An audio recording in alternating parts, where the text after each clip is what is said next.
Hello.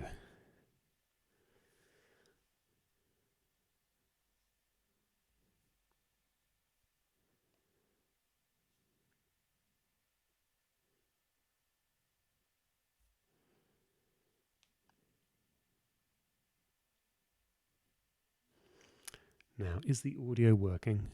We'll go from there.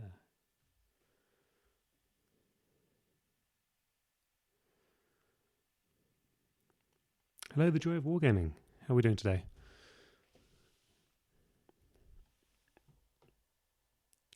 Hello, Jerry Garth. Hi. We have regulars. Excellent. Now, here's a very serious question. Am I in just one ear, or am I mono across both ears? I'm pretty good, thank you. Thank you for asking.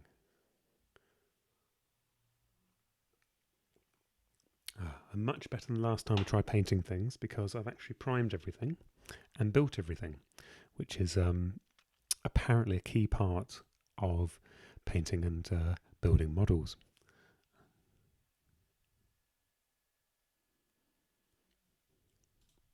Okay, I should be in the corner now.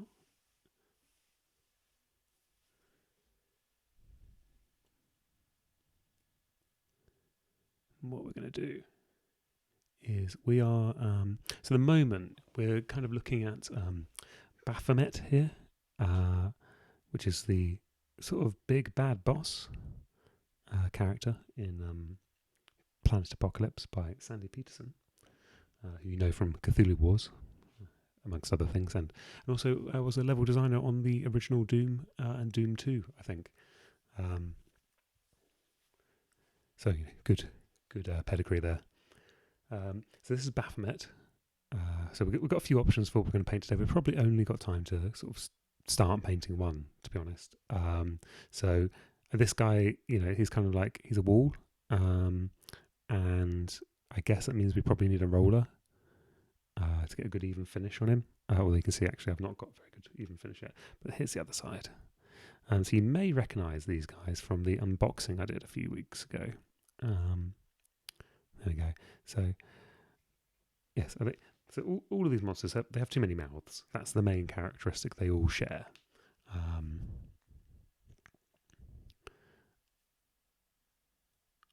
Which is, so for example, this one here, which I sort of just think of as a big dog. He has a face here at the back, which you can see now. Bonjour to the Hebe there. Hi. So we've got this dog, we've got this dog here, which is called. It's just called the Hellhound. So that's kind of quite a vanilla name for what we're looking at. And we've also got this one here, which is. This is probably my favourite one of the core set. These are all core set models. There's nothing from the expansions here because there's so much to look at. So that's the Catoblas. Catoblapas. I can't say it. Anyway, that's kind of like the kebab shop, elephant foot was alive. Or came back to life, and was also like a spatchcock chicken or something like that, and also probably wanted to create. So it's got lots of things like, lots of bones and chains on this one. So that's quite an interesting one. So they're the fourth circle demons and the bosses. We've got a few heroes down here which we could take a look at. This is a third circle demon. This is a Cacodemon, which is kind of like an upside down face in this case. I think that'd be quite fun to paint this one sort of like a parrot. That's my first instinct on seeing that. I'd sort of paint it like a parrot. And we kind of got a vanilla, I'm going to say, like a vanilla demon here. It's just a demon. He's just carrying a skull and spine, which he's going to use as a weapon. So there we go. and then we've got some other bits and bobs. We've got these are actually my favourite models in the whole thing, which are these like second or first circle demons. You can't see that very well there. Let me switch to the other camera because the other camera is slightly better. So I think here we are. There we go. So we're back with the shiny table. I am going to get myself something that isn't shiny, so you don't have to look at my nostrils while we do this every time. And something with a bit of contrast. But so I've got this guy, which is kind of like a chicken with an extra head on the top there. Not sure you can see all the detail there, but that will all come through in a bit. So yeah, I don't know if any of you have initial votes as how you want to go on this. We could paint them heroes. We could paint one of these big demons. We could paint the boss demon, although that's like a lot of paint. And then also the other thing we need to think about is how are we going to paint them? In what way are we going to what artistic direction are we taking these things in? I could do them kind of seriously if you wanted, although I'm sure that would be disappointing because I'm not a very serious painter. Or we could look to doing something silly again, like we did last time we did this. Well, we spent a long trying to. Not sure what that was. We spent a long time trying to build a froghemoth, and then realised it had warped in the box slightly, and so instead we have we spent our time painting this. I think he's actually like a giant frogman, but this troll creature, a really nice sort of pearlescent blue, which the camera doesn't quite give you, sadly. But yes, this is like the outcome of our last one, which was much more rushed. This will be a shorter stream than that, but hopefully we know what we're doing slightly. So if anyone in the comments has a particular favourite they'd like me to start on, I'll go from there. If not, I'm probably going to start on the Cacodemon here, with its funny face, many teeth, and potential to be painted a bit like a macaw or something like that, which I think would be funny.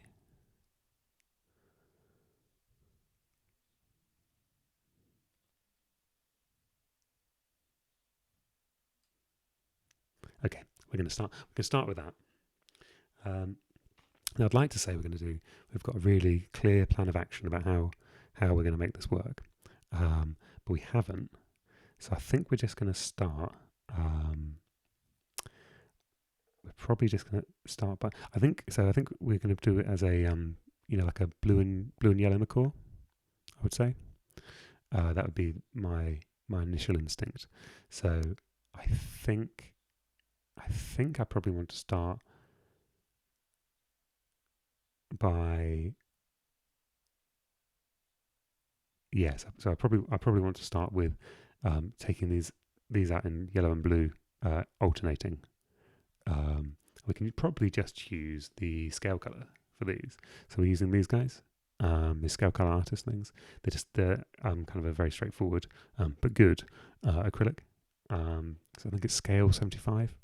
If you want to have a look at them. We also, of course, have these, which are the Turbo Dork paints from Exit 23. These guys are great because they, even if you're bad at painting like I am, you end up with something like kind of weird looking and exciting at the end. And that's, kind of all I ask for anyway. So yeah, I think it'd probably be a good idea to start with the yellow and blue, and we'll go from there. So I have got nearly everything I need. I've got a probably slightly too late in the day cup of coffee and some water, and we'll get going. I suppose really I should do something like lots of washes or something like that. Maybe a professional would let me know the best way to do that. But for now, we're just going to start by, well, maybe we'll start with yellow washes and then that'll provide contrast to other parts, yeah? So I'm just going to go straight in with the yellow. I'm not going to mix this. I don't think we need to at this point. Oh,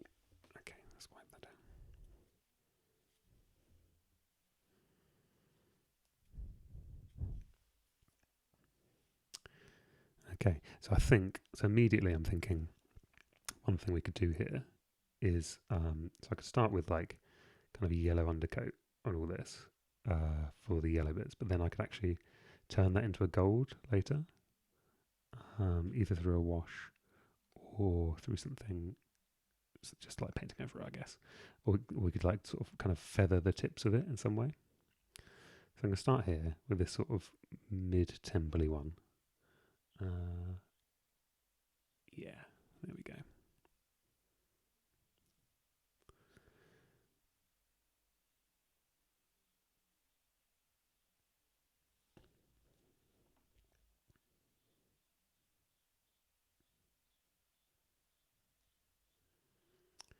So I guess, do you think the back of these would be the same colour as the outside? Or do you think it's more likely to be kind of something else? It looks kind of fleshy in there to me. You know, I think that's maybe this is a more exposed part of the creature. So maybe we'll leave that. And we'll just do these other bits alternating.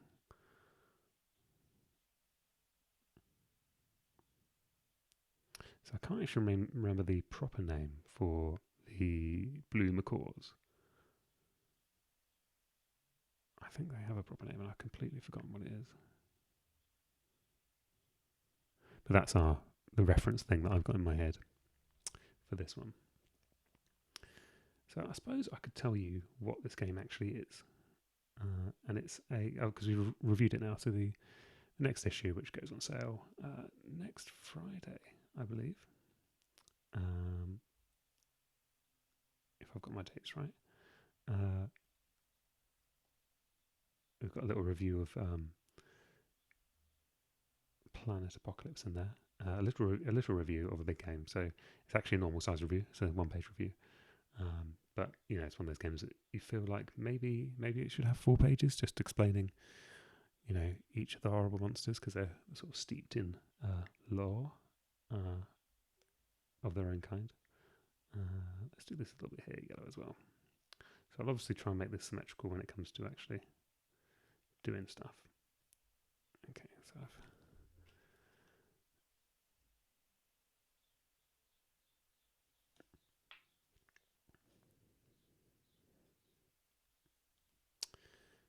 okay. So which one was it? Was it this one? Okay. Yes, this one. We'll start with this one.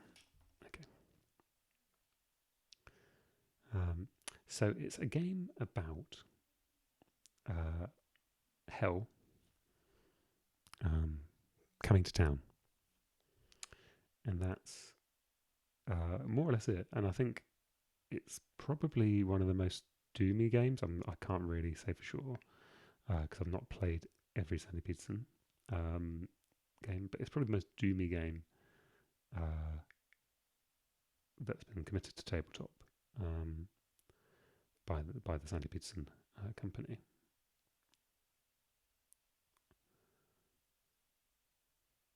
Just because it is, you know, hell has happened on Earth, and it kind of works as your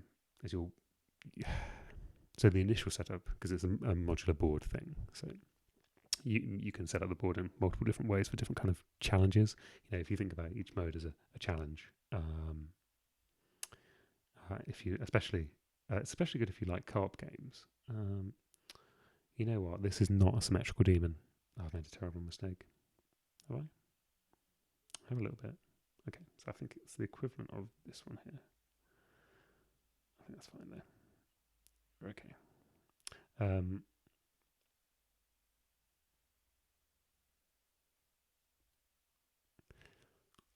Yeah.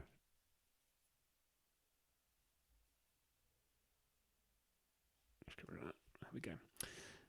So yeah, hell has arrived in some way, and it's going to more or less in the default mode walk down a corridor towards you. That's more or less the game. And as you meet people, as you meet these invasion tokens, you're going to flip them over, and once they're flipped over, you're going to roll some dice, and once you've rolled those dice, you're going to have a sense of what you need to put on the board. and the things you put on the board are these horrible monsters. And that's more or less the sort of setting of the game. And then you, as a hero, it's one of the many heroes we've got over there that we could maybe have a look at in a little bit between washes here.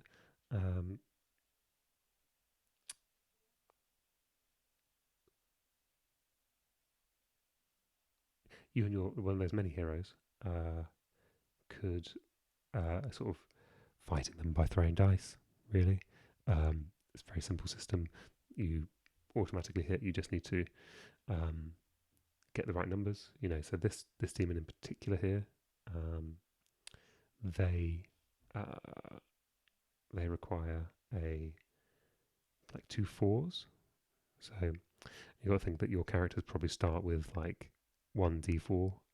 That's their dice that they start with, or they might start with a d6 or a d8 if they're lucky. There's for more slightly aggro characters. The character I liked the most was the John Dark character, who we'll have a look at that model in a second. Who's sort of like a tortured, unintentional scholar of the whole thing.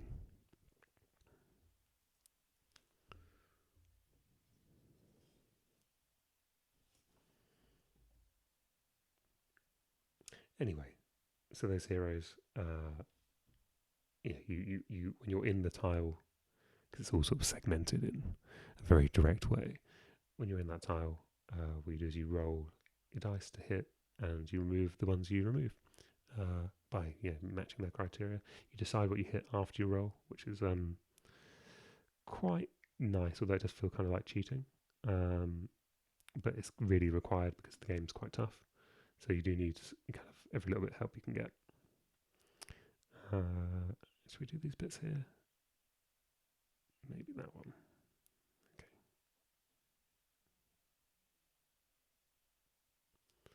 We'll do those on that. Okay. So that's initial yellow bits on.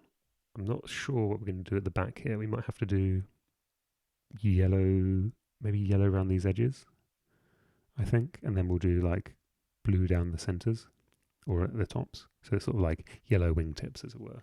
That's kind of what I'm thinking. Let's go for that. Let's do that. And yeah, so the game itself is kind of silly, good fun.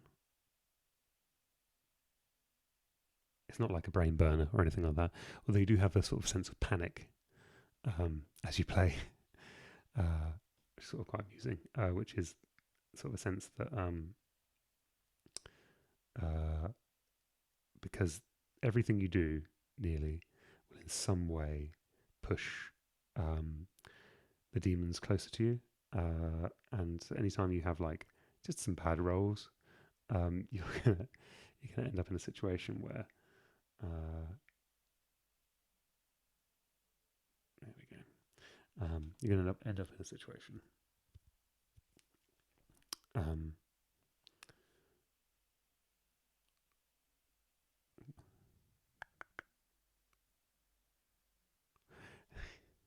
so I've just seen a notification about a dead cactus in the office, and I just sort of needed to stop to read that.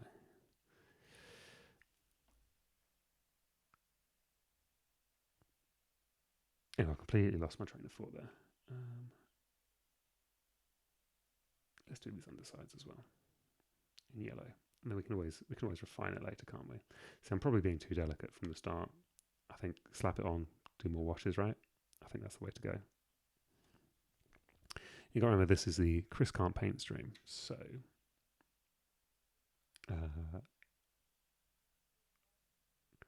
we're not expecting very high quality outcomes, but hopefully we're expecting something vaguely interesting, and as we go, I will get better.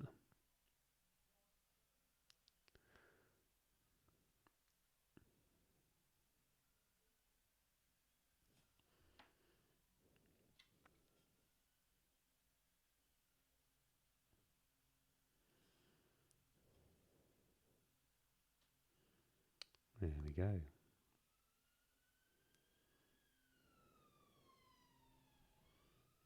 bit thick there. Okay. I'm sure there's some people out there watching this absolutely despairing at what I'm doing to these monsters.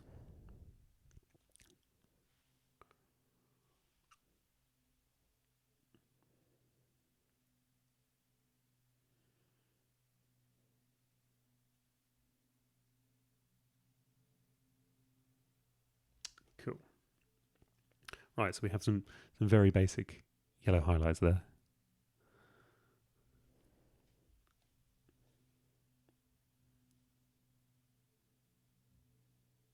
Maybe we just need to give this just a little bit more.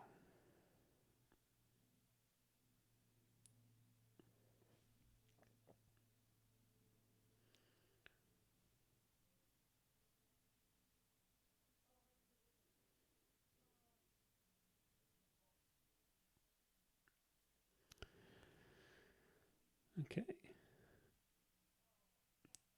So obviously the eyes are going to be red, right? That's what we're going to go for. Let's get some blue on here. Now, I think we've got a kind of slightly exciting blue from exit 23 here that we can apply. I may have to just rummage in a box for a second, so you'll have to forgive me. I'll let you have a look at this in the context of the other stuff for a moment.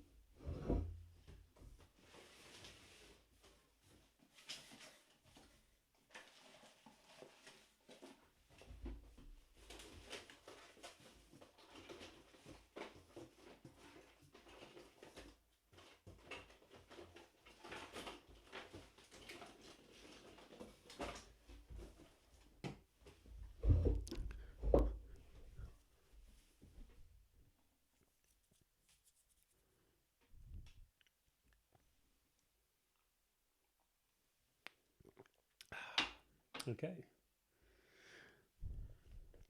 So I found the aforementioned blue. It's we'll do it this way. There we go. It's Dabadee.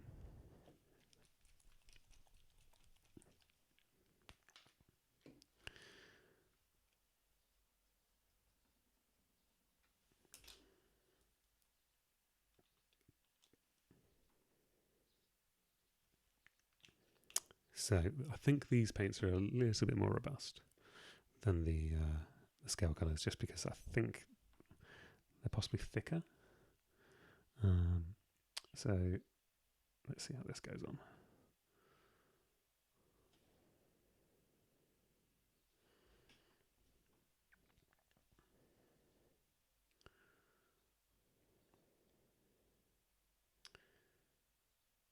So I've just noticed another mouth that I wasn't aware of, which is sort of like a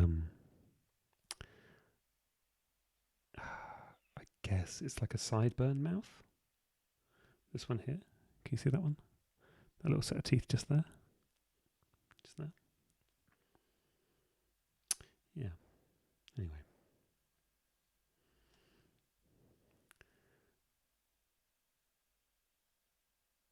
So anyway, the game itself has this, as I was saying before, this sense of general creeping anxiety as you lose control of the situation. You know, you can do all sorts of things like lay ambush cards and stuff like that to kind of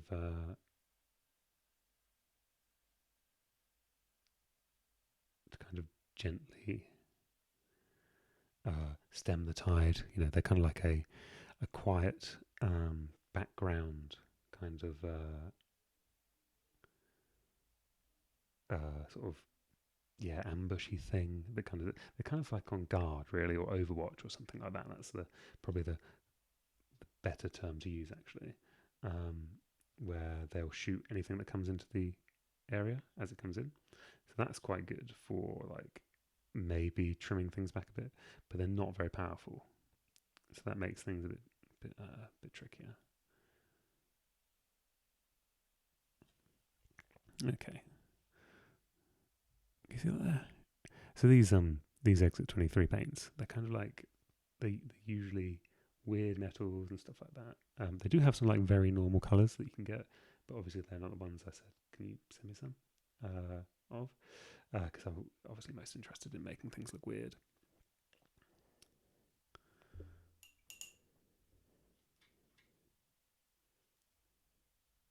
Okay.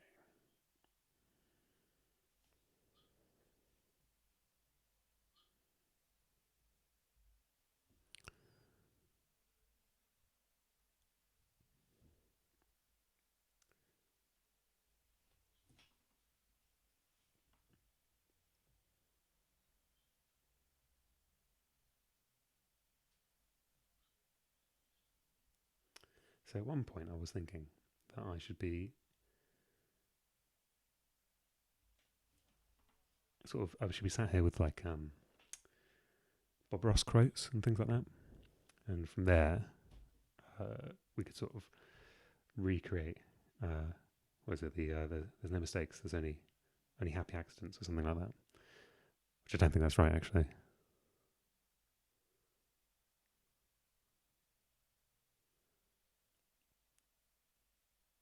We could recreate all those moments, but like painting Space Marines. Okay, I think we're doing both these weird tendrily bits here.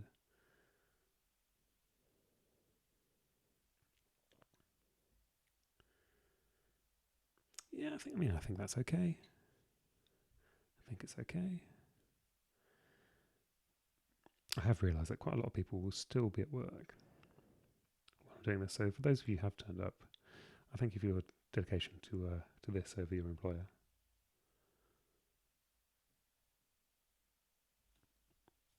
Do you know what? I think we're just going blue all the way back up here. That's what we're doing. We'll see how it lands, and then from there we'll pick out what we're going to pick out.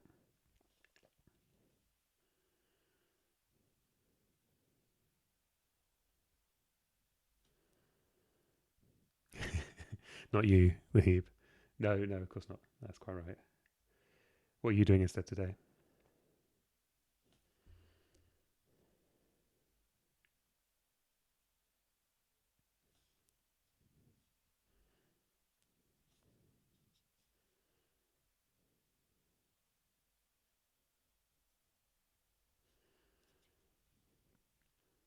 Oh, you're at the dentist.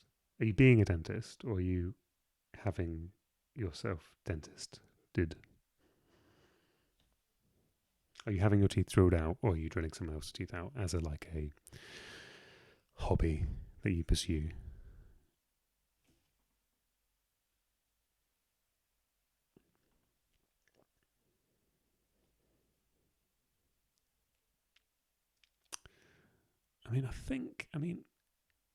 Does this look good? I'm not sure.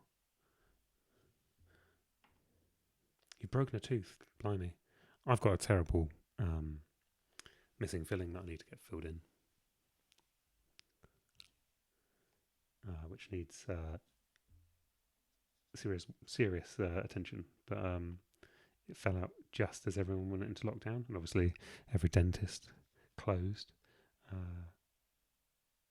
So probably oversharing, actually.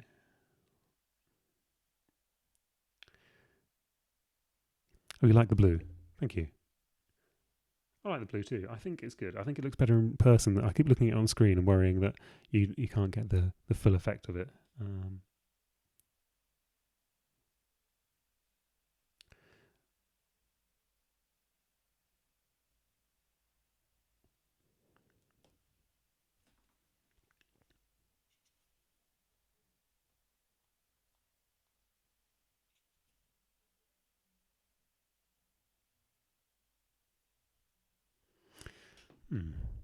Right. I think we need some more blue.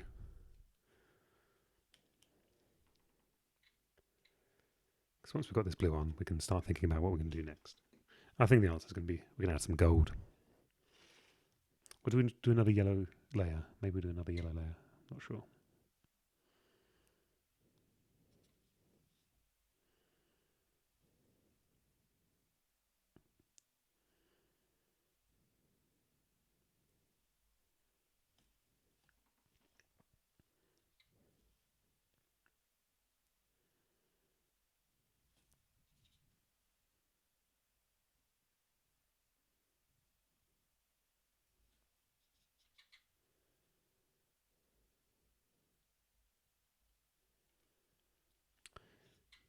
getting there. I may have, you know, I may have overdone it by saying that I'm going to make it look like a macaw.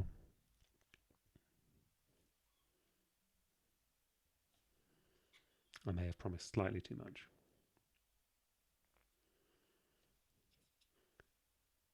I'm unsure if this is going to look like a bird of paradise.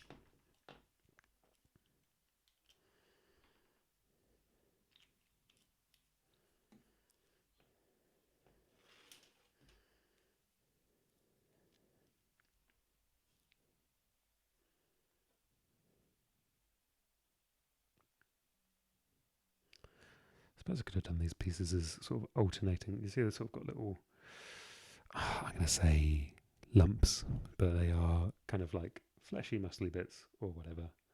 I suppose I could have done them in like alternating colours or something. That might have been quite good. There is still time.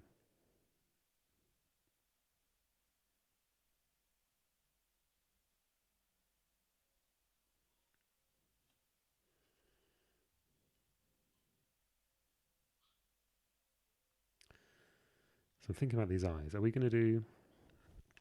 just doing straight red eyes, or are we going to do like, I don't know, like green and red or something like that? Or was that just too much?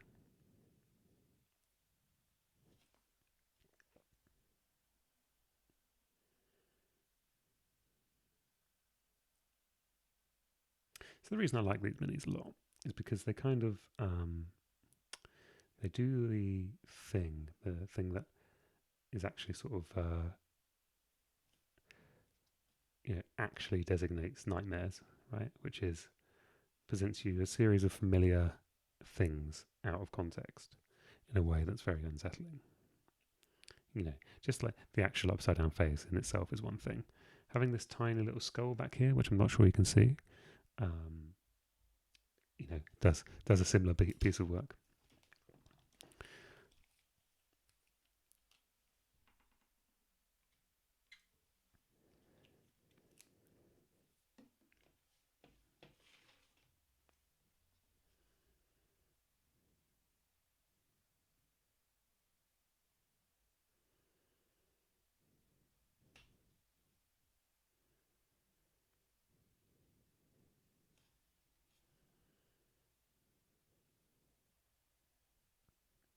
So yeah, I just like that. I like the concept of being able to sculpt something, because that is what miniature design is, really, just sculpting, but within some really, really difficult constraints of like mass production and like you lose all fidelity and stuff like that.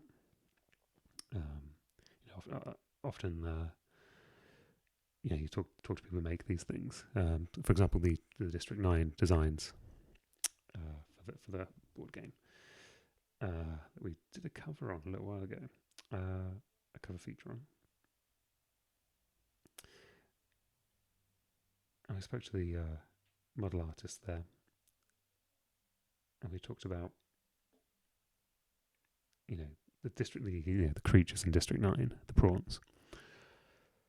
They're kind of like they're very spindly, tall things. They're very long and like strange looking, like almost like geometry sculptures or something.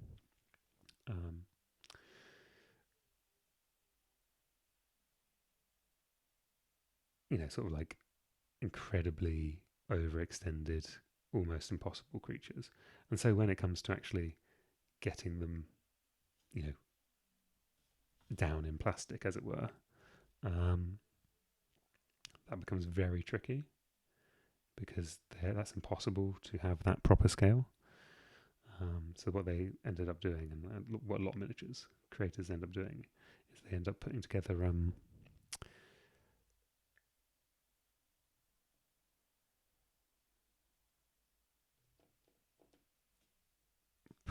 all sorts of like little montages of creatures, or little I say montages, like tableaus, I guess, of the models. So you'll find a lot of things where there's meant to be something very spindly or thin, that it will be on something or leaning against something or pressed up against something, so as to like make it possible to manufacture, because it's just nearly impossible to make delicate things that you can then put in a box and ship somewhere. So yeah, we should have the District 9 board game coming through anytime soon for review. I believe it's on a boat from New Zealand to me as we speak.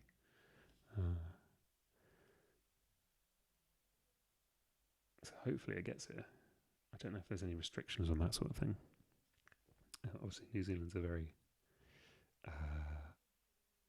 it dealt with the pandemic slightly differently to other places. So we're hoping it's going to turn up in good time.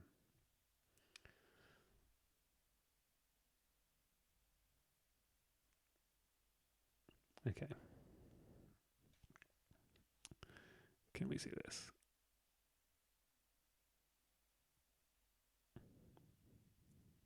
Right, let's make it more exciting. I know you're saying, Chris, how can it get more exciting? Well, I'm going to use some red.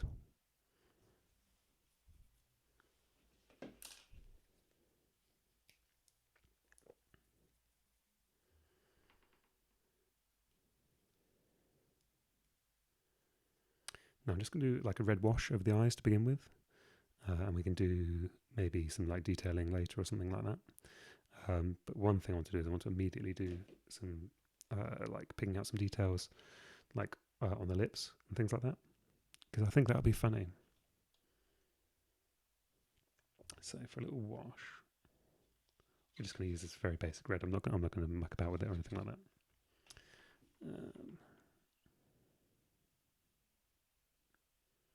Okay, that's probably too thin, but that's fine. Oh God.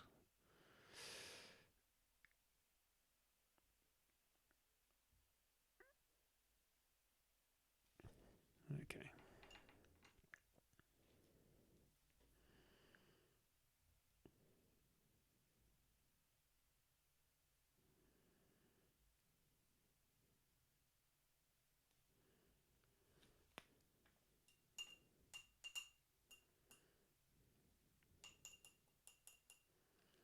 So I might need to change to the smaller brush here.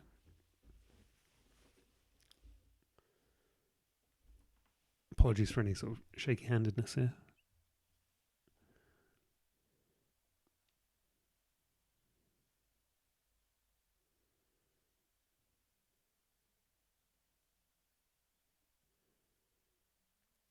This is going to require a small amount of concentration, which is more than I have available to me at most times.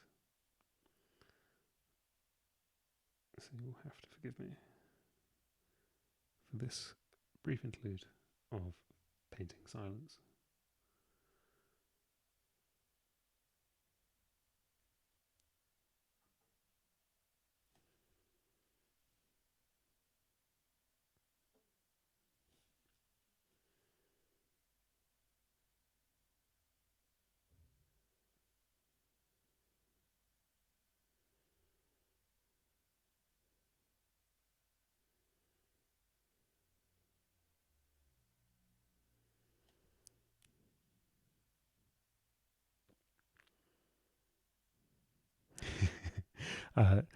By the way, you can get DIY temporary fillings for teeth and for models, I guess. So is that he's just going to use sort of green stuff or some milliput for my tooth? Is that the advice?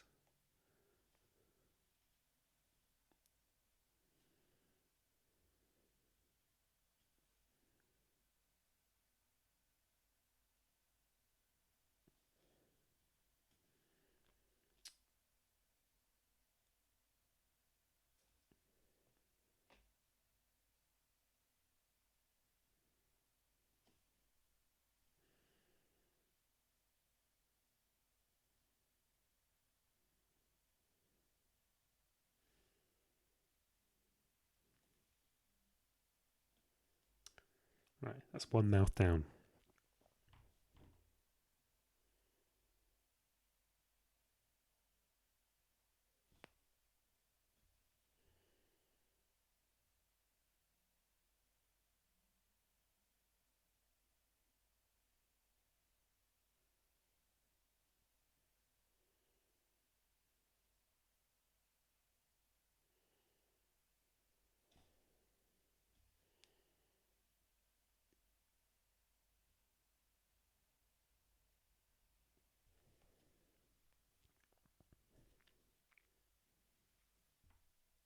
See, I think this red has been the best thing we've put on it.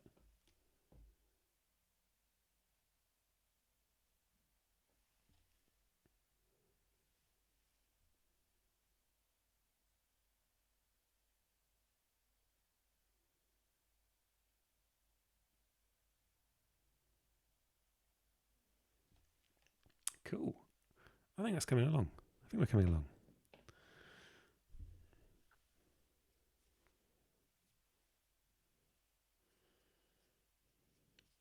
I might, while we've got the red available, might do this sort of,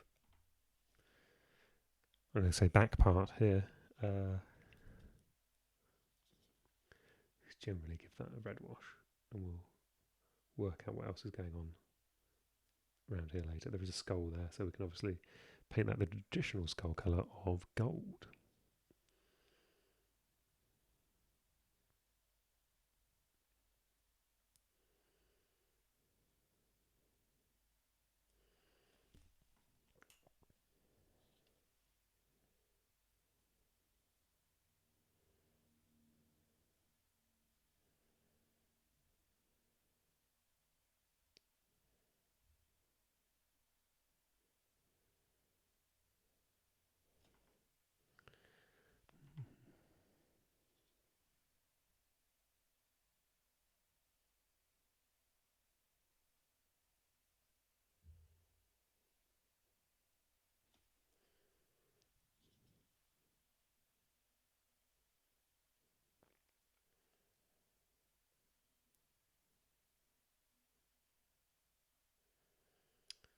There we go. How about that? I think we're well on our way.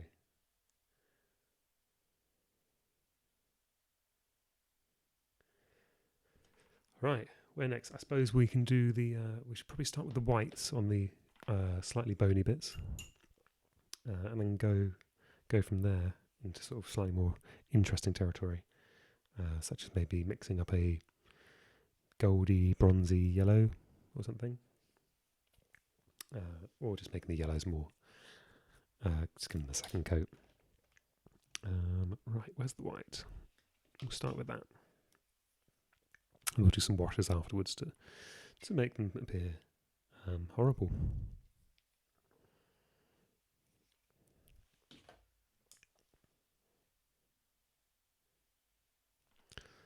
So now, if you like some of our current viewers, this is sort of the dental part of the whole thing. Oh, I've probably got some red on there still. Well, you know what? That red that's on there, that's blood. Yeah, you know, that's kind of it's a demon. What do you expect?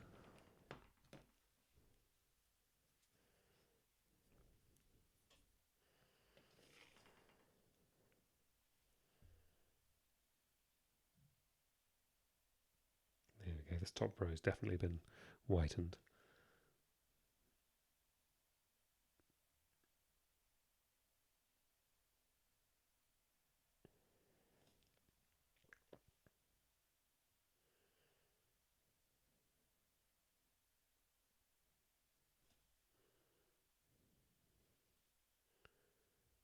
There we go.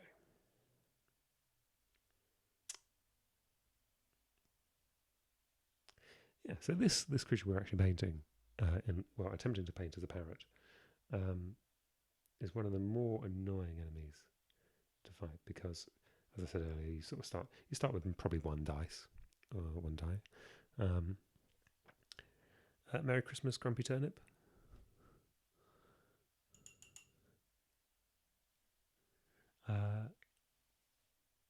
And yes, you start with that one dice, and this creature needs 2 dice with a 4 or more on both of them to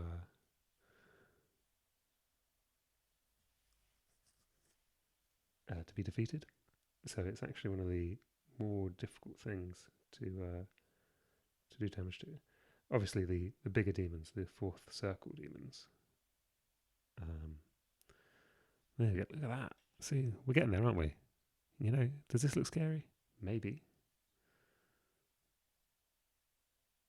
Oh, I should have done that. Damn it.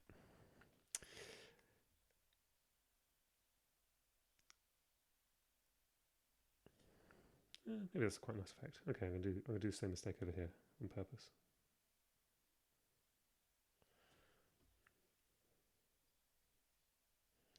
So what I did there is I applied the white and then I removed it, and it left sort of a nice white ring there around the eye, and that's actually not too bad, I don't think. Yes, this is one of the more annoying demons. This sort of fourth circle thing, though, this requires, what does it require? It only needs 2+2s,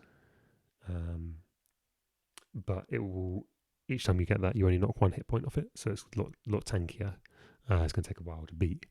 On the other hand, and it also does 4d8s worth of damage, whereas this little parrot friend we're making here, the Cacodemon, reference image there, that does 3d10s, which, actually, is that comparable? I'm not very good at my points. The thing with the other guy is that he also gives you, he also poisons you. So, it's not good. It's not good. None of the things in this game are good. You know, even the heroes, we can have a look at them in a minute. And but they're not even, you know, in the best shape, as it were. Yeah, they're still the good guys, you know, because they're vaguely human. Or what's, you know, they're often sort of affected by demons in some way.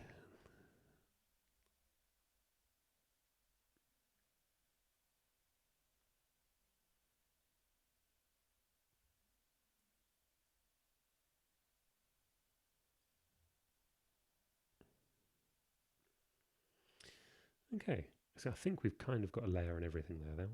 I think that's kind of pretty basic coverage. So I think that's all right. I'm going to just put a little bit of white on the skull back here so we can do something to it later. I think there are little teeth there as well, so we'll get those coloured in. There we go. How about that? Now, it's not time for highlights really, is it? So I think we're going to go back to the yellow, and I'm going to do some basic filling in of the yellow. And then from there, once we've got that basic filling in, we'll start like feathering in maybe some of this bronze, which I quite like. This is cartridge family. It's like a bronzy sort of colour. And then there's all that glitters, which is a quite nice yellowy gold, like this. Don't know if you can see that there. So kind of have a choice to make there about whether we're going for gold or this sort of bronzy colour. If you have a preference, do let me know. It probably only takes one vote to sway me, doesn't it? So, or just the first one. Or if you have another idea entirely, like you want to use one of these weird Cloud9 pearlescences or something like that, we can do that. That's absolutely fine.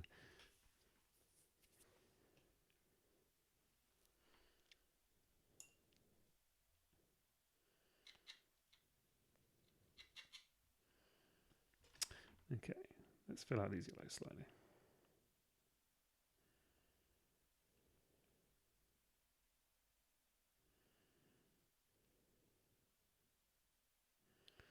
So, okay, so it's got gills, right? It's got gills. I'm not sure what to do with them. Do we need to make it obvious that they're gills? You know, do we have to have a indication that there's something inside there? You know, do you know what I mean?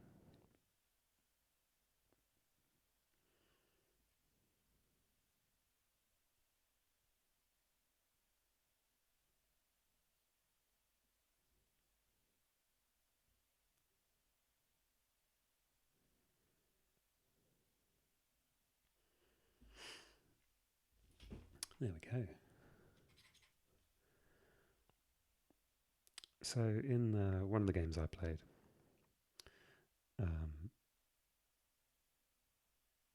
this creature was absolutely the end of the game for me. Because the whole thing is you're kind of like, you're basically playing like goalie or something like that.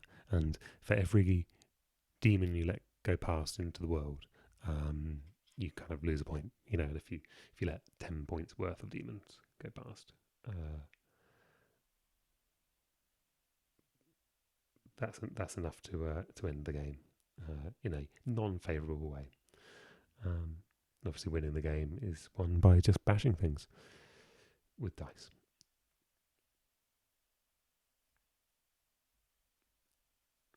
But this creature, entered the game for me pretty much because I just had a series of basically my ambushes weren't set up very well. You really want an either like a last line of defense kind of ambush setup, or you want like a first line of defense ambush setup where you have your strongest, most powerful units that can attack. You want them at the front or the very back, just to pick off their last things. And I had neither of those set up there. They were sort of in the middle, and these guys like just waltzed past without ever getting hit.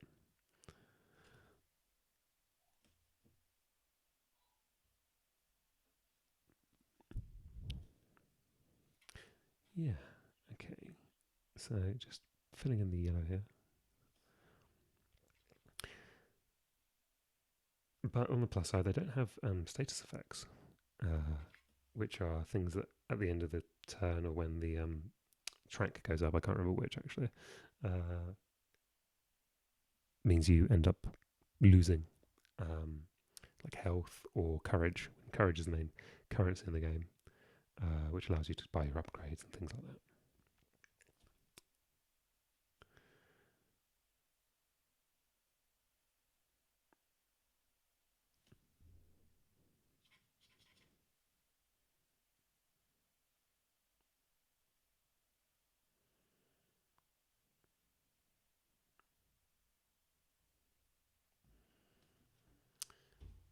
Here we go. I think this is looking a little bit more filled out. So what are we thinking? Are we thinking gold highlights or bronze highlights?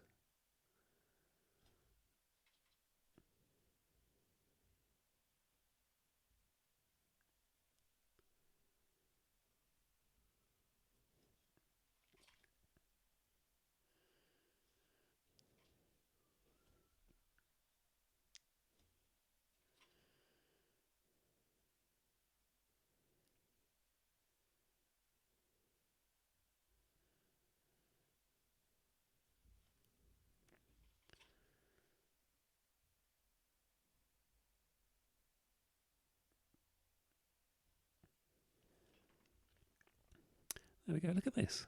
I think it looks pretty good. I'm not sure what I'm going to do with the blues. Do you think I need to like add actual blue highlights in?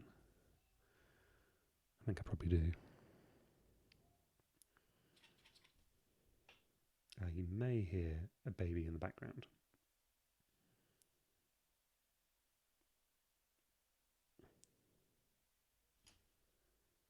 So apologies for that if that's sort of any nuisance to you. But she can't help him. And she's having a good time. You love gold. I think that's a good answer. I think we'll go with gold then. Absolutely.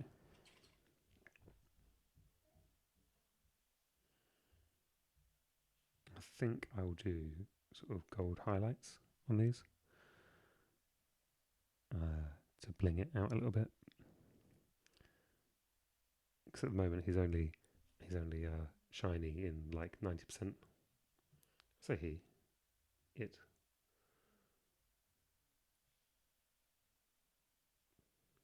Which comes back to that thing I was saying about, the nightmarishness of them, which is they're just a collection of sort of symbols, really, aren't they?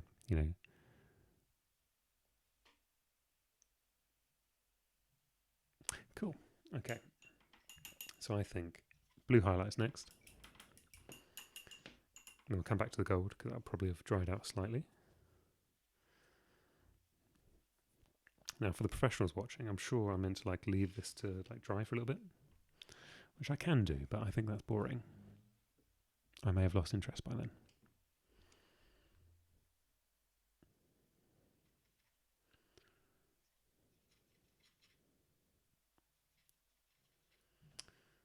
Okay, Let's get some little blue highlights on here. Wow, that is way stronger than I expected that. Okay, let's get rid of that.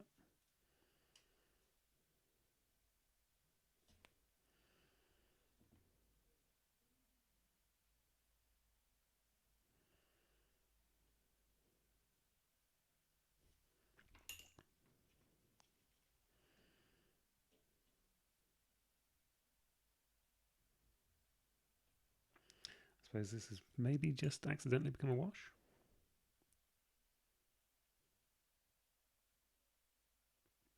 Is that very bad? Do I need to dab that off immediately? Are we're going to keep that. I'm probably going to keep it.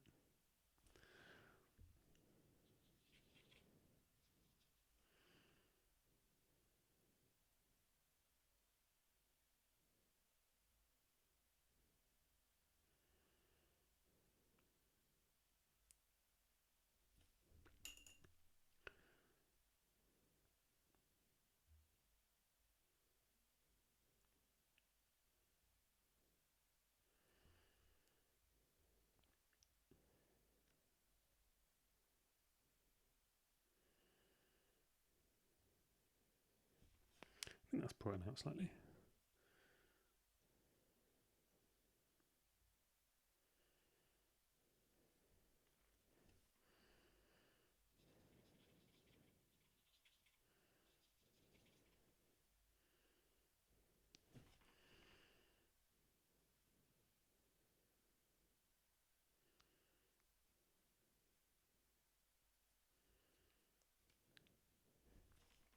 There we go. That's lightened the whole thing a considerable amount. I think that's for the better, actually.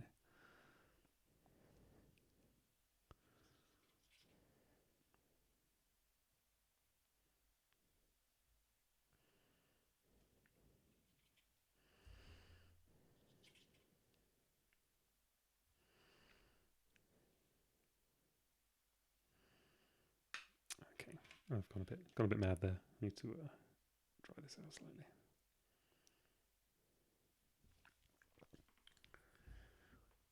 Crisis averted. There we go.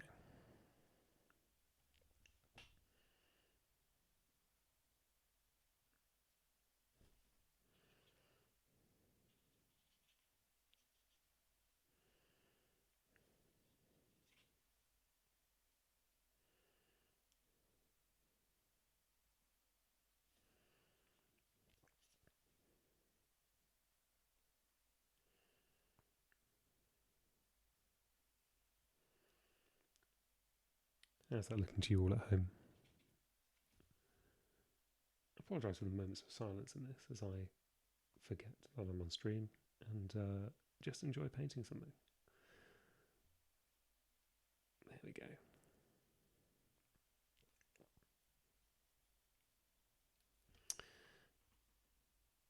How about that then? Hey?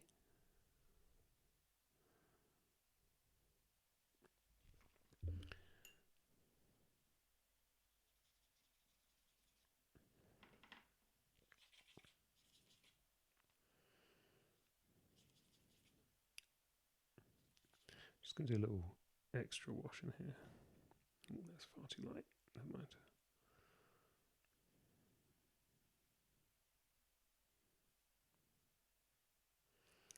Just trying to improve the sort of lightness of it.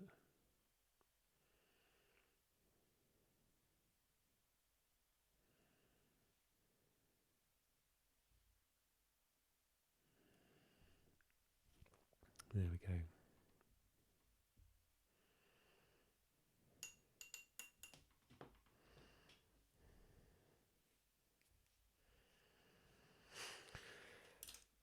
Right, I think we decided on gold, didn't we? So let us add some gold.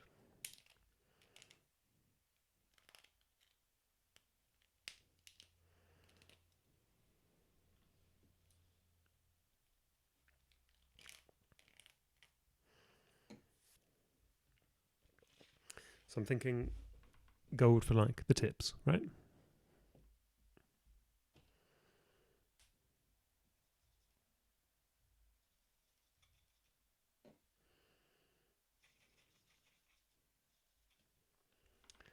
just be doing it on the edges here. And really, it's just to I guess it's just to give it a hint of just sparkliness, really. Something that doesn't clash with the yellow terribly. We probably need to re-yellow this entirely.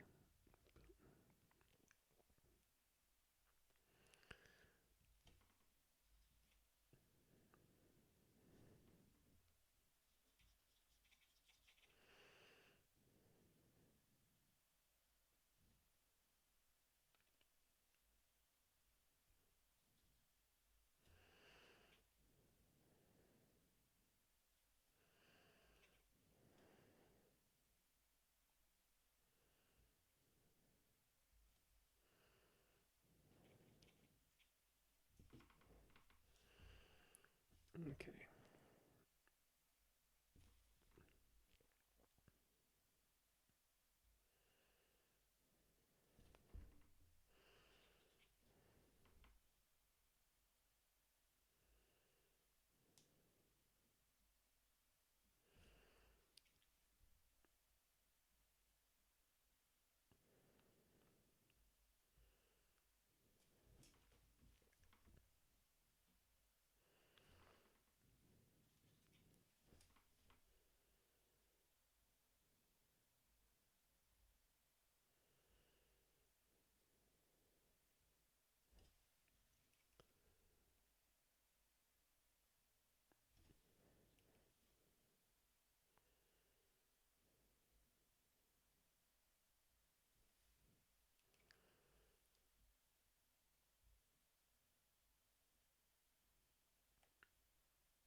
There we go. I think that's coming in okay.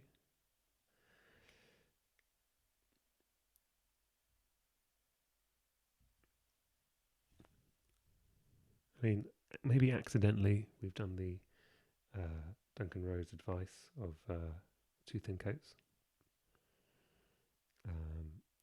Possibly.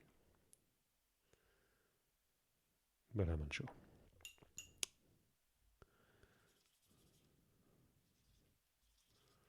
Right, let's make a little wash here to go over this front piece. Whether it's a rune type thing.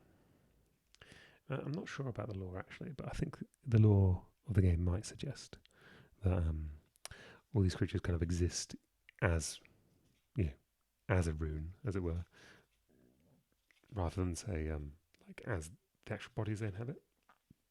Yeah, the bodies are kind of a secondary thing that kind of just manifests itself, maybe even just to us. Maybe they don't even have bodies in that way.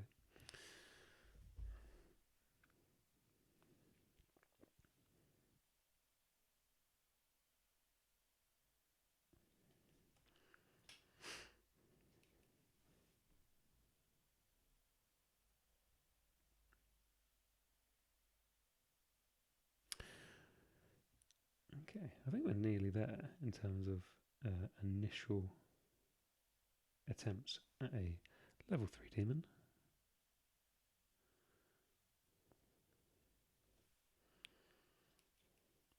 I feel like these yellows could be much stronger though. So we've added in that gold, but really I probably should have gone over a few more times with the yellows, shouldn't I? There's still time, of course.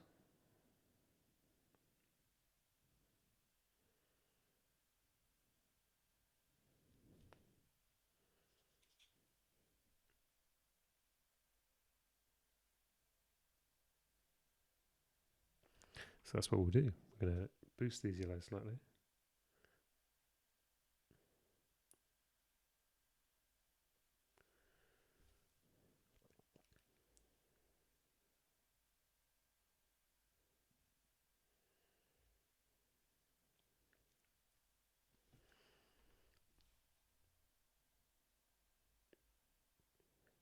I sort of feel like I need a paintbrush cam. Something like a small camera on the end of this paintbrush, so you can get sort of a point of view look at the action. I'm sure it would make everyone feel sick immediately, but I think it would it would help me with the camera work of this, which is often showing you my knuckle without meaning to, or doing the painting over here where you can't see it at all.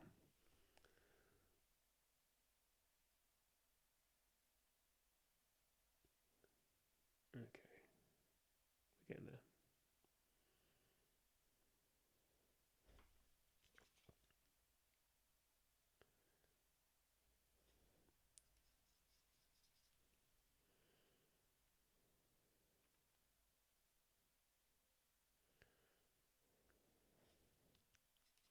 So we didn't answer the question of the gills, did we? I guess we need to make them more obvious, because that's sort of like, the question of how are you going to paint this monster? Is it going to be monstrously or is it not? The answer has to be yes, it's going to be monstrously. So I guess we're going to like paint sort of the insides of the gills in, which is pretty grim.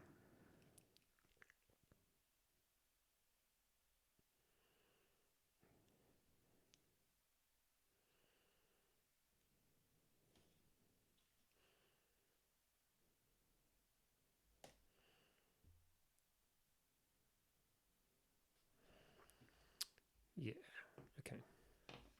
Let's plan to do that.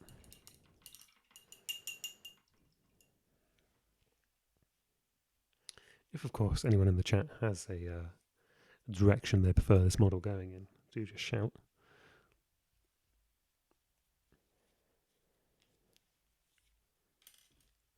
Although, obviously, don't say, please paint it all pink now, because we might be past that point.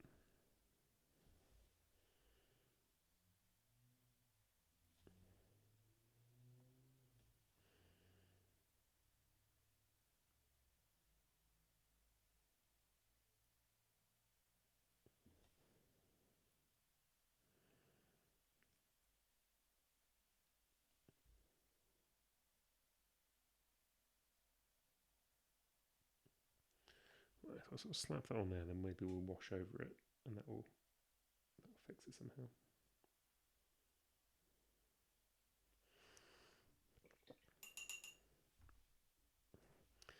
Yeah, I don't think that's very good. I've done quite a bad job there.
Okay, so we need to get some eyes in now, because we've done the initial reds, haven't we?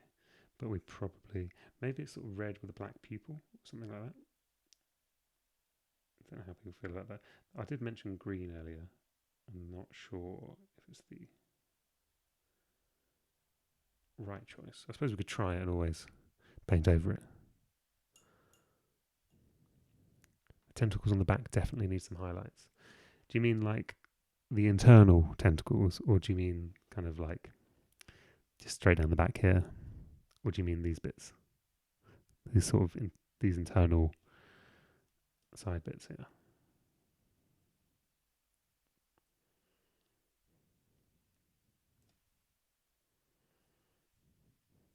Or is that the front? Yes, well, exactly. I mean, we don't know which way around this creature really would be coming at you from.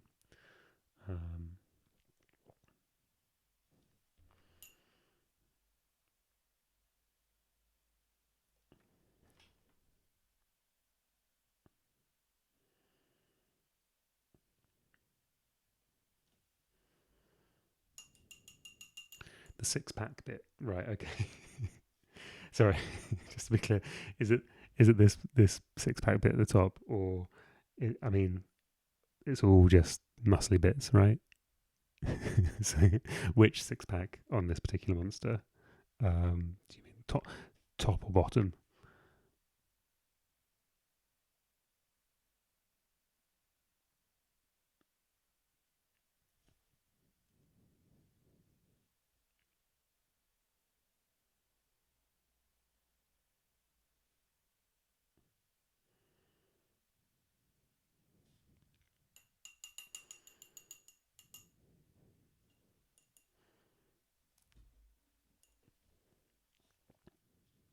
I mean, really, I should just highlight the whole thing, shouldn't I? And then we won't have to work out which part of this creature is 6-pack or not. The bottom bit. Ah, I see. Okay, yeah, I will jump on that in just a second. So, what are you thinking? Do you mean?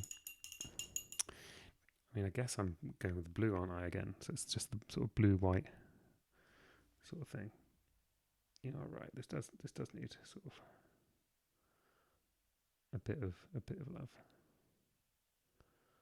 I'm gonna put this on, and then we're gonna sort of like try and wash it down and away slightly,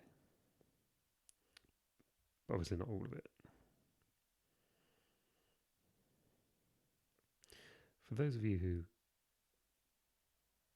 don't know my role in the magazine, I'm the editor. I'm not the person who does the painting guides, so you'll be very pleased to hear. So for those of you who would like a painting guide, I can recommend the magazine. It usually has a pretty good one in it. To all sorts of different games, and they're sort of reapplicable, I believe anyway, to many other games as you go. Also, I spoke to someone the other week about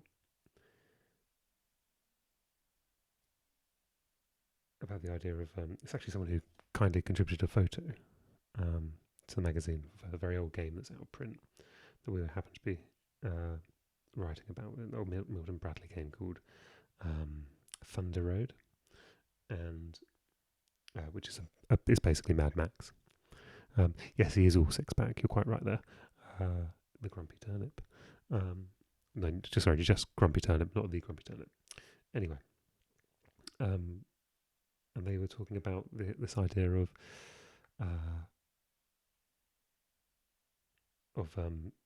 micro pimping is the phrase they used, I think, which is just making slight edits to your board games to like improve the quality of the components.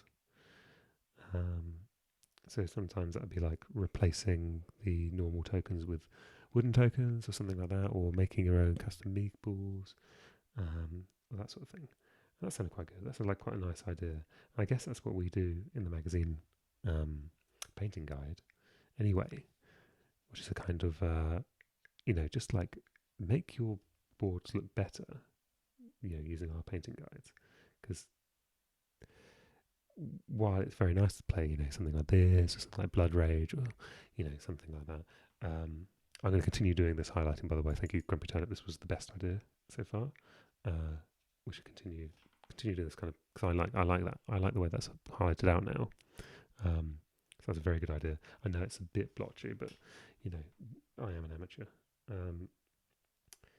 Anyway, yes, and sort of just like improving the look of your game on the table, because you can be playing a game like this or like Blood Rage or something, and yes, it all looks good, and yes, it is fun to have a giant plastic thing that you move around the table and use to kill other Vikings with, or demon hunters, I guess in this case.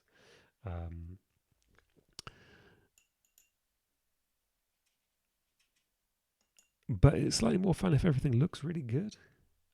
There is something kind of undeniably nice about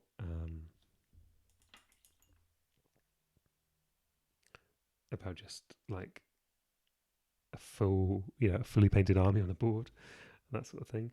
And it doesn't have to be perfect. You only have to paint it to the level that you're happy with. We recently did a podcast with Agents of Sigmar, who are obviously much better painters than me, even though they sort of do themselves down. And their advice was like, you only need to do it to the level you're happy with. Just do what makes you happy. Don't paint. You don't have to paint your army. That's fine. But like it's kind of nice. And when you've got a game like this, or you could do something like Scythe, for example, that'd be quite. Oh, I've really overdone that there. Whoops. Panic stations.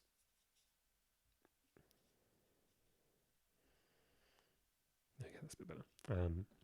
A game like Scythe, for example, it comes with lovely minis, and like there's no harm in painting those up at all, is there? You know, even if it's the only minis you paint all year, why not? Yeah. So I like this idea of like making just small edits to your game to improve them on the tabletop, and it's just the way they look as well. Like, of course, there are ways to do make improvements that make things stand up better. I see a lot of people use things like put scorecards and things in like standees and stuff like that. And what that does is it makes things. I think I might have over highlighted this now. What do you think? Just to make like classic one is like the Blood Bowl scorecards or something like that. It's that kind of things that would at a like American football game or something would have a kind of would probably be held up in some way. And so putting those cards in the standees just gives a sort of a sense of things of quality to the whole proceeding.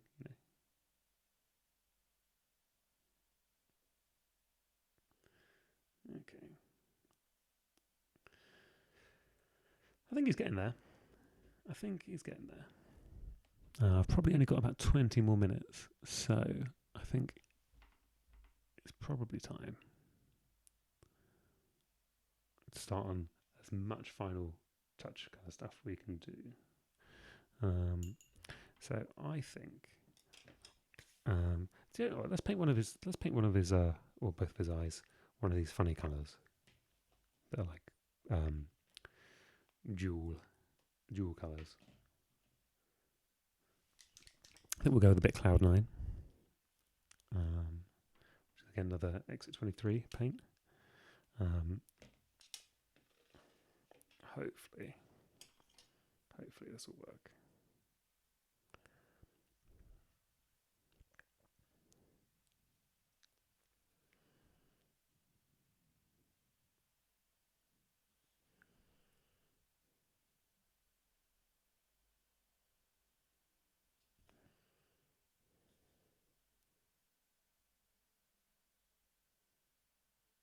So this, if I can get this on thick enough and decently enough, should give you a like a weird pearlescence to it, sort of a pinky, bluey pearlescence, which will hopefully like be vaguely striking.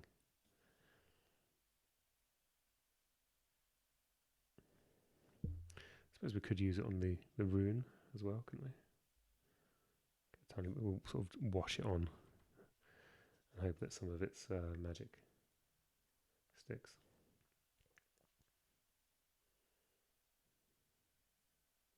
Actually, that doesn't look too bad at all.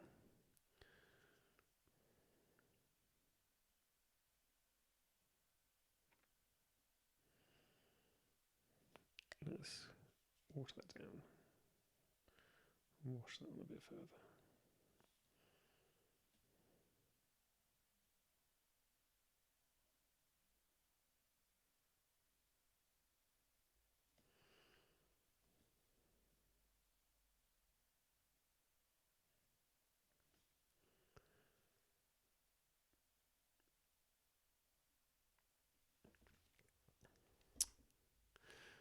There we go. What do we think?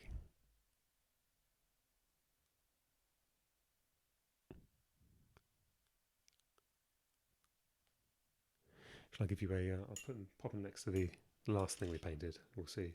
you'll probably see some similarities, because actually I've painted them the same colour, haven't I? So let's just pop these guys on together. Oh, here he is.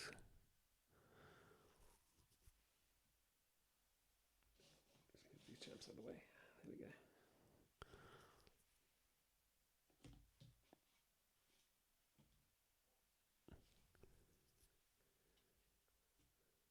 In fact, I'll pop him in here. We'll use this as a small sort of set for this this particular outing. The green screen's getting in the way, isn't it? There you go. So what do we think? I think we've done okay. I think it looks kind of scary. We definitely need to go over the yellows again, don't we? Because they're a bit blotchy. Okay, that's what we're going to spend our time doing. I've only got a little bit left. Let's get these yellows brightened up. Maybe highlight them as well. Swap back.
There we go.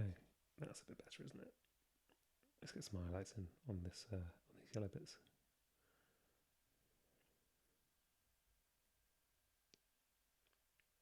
It's all just an act of just going over and over again, isn't it?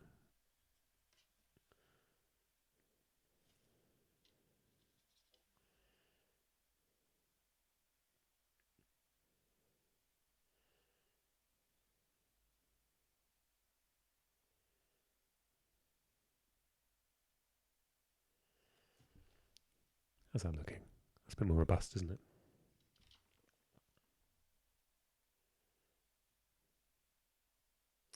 No, so we review this game in the upcoming issue of Tabletop Gaming. And it's quite a positive review. Although I do, at some points, call it a stupid game in the sort of best possible way.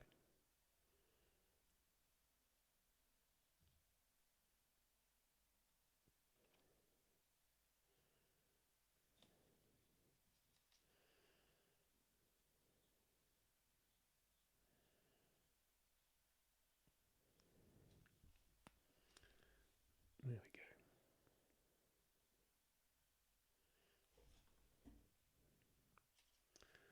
I think, as demons go, this one's looking pretty fabulous.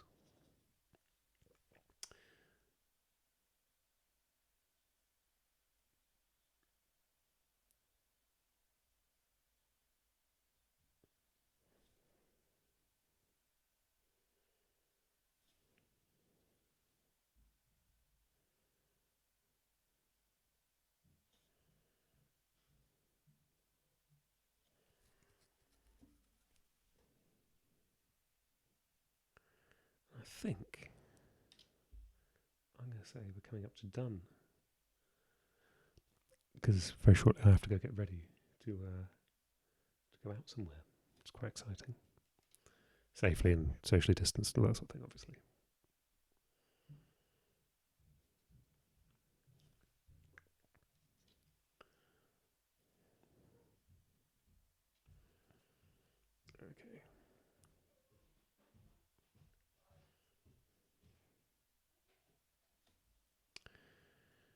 And I think we're nearly done.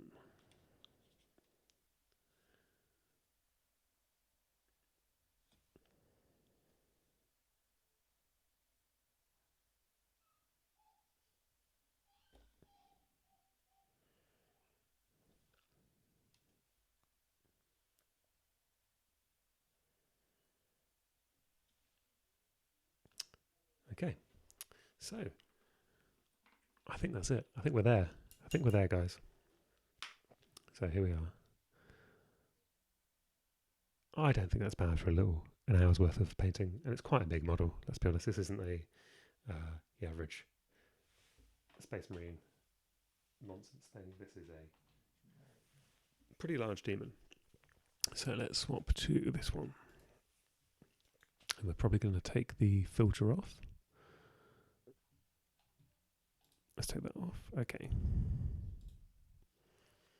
There he is.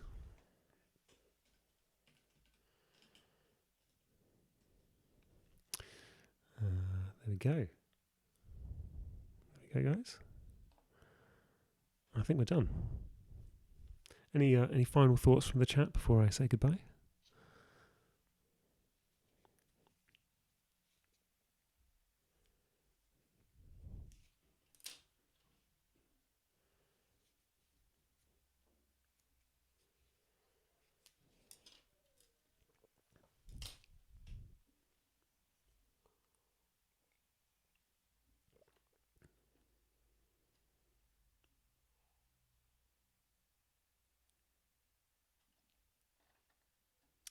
Okay, I think we're done. So this is a level 3, a tier 3, a third circle. That's right.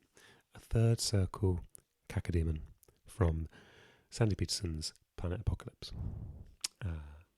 I've been Chris Eggett, the editor of Tabletop Gaming magazine. This has been Chris Can't Paint, and thank you for joining me. See you all soon.